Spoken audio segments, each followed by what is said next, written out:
Hello everyone, ये backend की series में पहला वीडियो तो नहीं है। हम कोई सीक्वेंस में नहीं चलेंगे।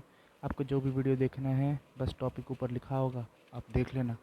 पहले तो हम आज काफ़का डिस्कस करेंगे, बहुत ट्रेंड में है बोल रहे हैं, तो देखते हैं काफ़का क्या होता है। मान लीजिए कि एक सर्विस है S1 और 4 सर्विस हैं S2, S3, S4, S5। ठीक है। अब S1 एक डेटा प्रोड्यूस कर रहा है जिसकी ज़रूरत S2, S3, S4, S5 को है। ठीक है। सो ये रहा डेटा। तो एक डेटा को शेयर करने के मल्टीपल तरीके होते हैं, मल्टीपल इन बैकएंड। ठीक है। तो पहला तरीका हो गया rest client. What is rest client? It's क्या है, एक नॉर्मल HTTP कॉल है।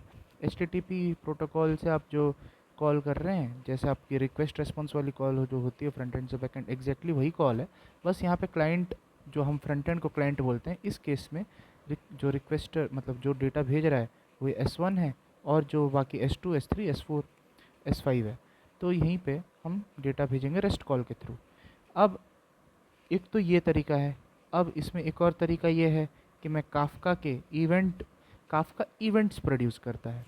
हम समझेंगे इवेंट्स क्या है आने वाली वीडियोस में ऑब्वियसली, पर पहले ये बस समझ लो कि काफ़का भी डेटा भेज सकता है। ठीक है।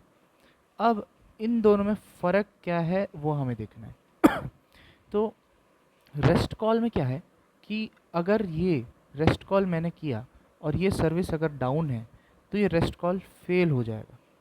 पर पर काफ़का में क्या है कि अगर काफ़का एक मिडलवेयर, या मिडलवेयर कह रहा हूँ, एक ब्रिज की तरह है।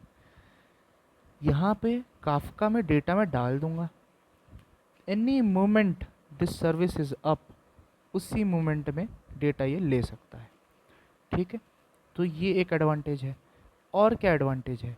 मान लीजिए कि आपको सेम डेटा भेजना है S2, S3, S4, S5। आप 4 रेस्ट कॉल करेंगे। वाई?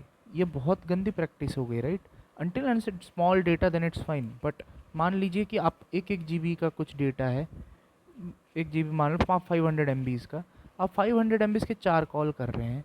तो 500 MB इंटू 4, 2000 अमाउंट, 2000 MB मतलब 2 GB, अप्रोक्सीमेट 2 GB तक का डेटा शेयर हो रहा है।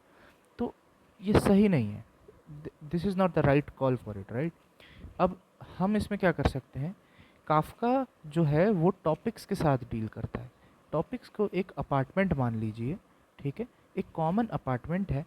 ठीक है। आपको अगर मुझसे मिलना है, मान लीजिए मेरा नाम प्रियांशु है, ठीक है, और मेरे दोस्त का नाम शुभम है। आपको अगर शुभम और प्रियांशु से मिलना है तो आप दो लोगों से अलग अलग मिल सकते हो, या आप उस शेयर्ड अपार्टमेंट में जाइए, आपको दोनों मिल जाएंगे तो दोनों से मिल लो, है ना? तो काफ़का में भी टॉपिक्स होता है। ठीक है। तो ये एक टॉपिक है। ये टॉपिक में मैं S1 से ये डेटा यहाँ पे डाल दूंगा। तो S1 कौन हो गया? S1 हो गया प्रोड्यूसर। एस ठीक है। उसके बाद जिन भी सर्विसेज को, कोई भी S1 को नहीं पता डेटा कौन कंज्यूम करने वाला है, S1 बस प्रोड्यूस कर देगा। अब जब भी ये चारों सर्विसेज अप होंगी, उसी मोमेंट में वो चारों सेम टॉपिक शेयर करेंगी। जैसे शुभम और प्रियांशु ने सेम अपार्टमेंट शेयर करा था, राइट? तो उसी तरह सेम टॉपिक शेयर करेंगे S2, S3, S4, S5। तो चारों को एक ही कॉल में, एक ही कॉल बोलूँ या एक ही एसिंक्रोनस कॉल में, S2, S3, S4, S5 चारों ने एक टॉपिक से पढ़ लिया। तो यहाँ पे 4 रेस्ट कॉल वाली जो इनएफिशिएंसी थी वो आई ही नहीं। ठीक है। और Kafka is fire and forget. S1 ने प्रोड्यूस कर दिया, वो भूल चुका है अब डेटा क्या है क्या नहीं। तो हम आगे जाके काफका के बारे में और भी पढ़ेंगे चीज़ें, पर फिलहाल के लिए as an introduction it's pretty nice. ठीक है।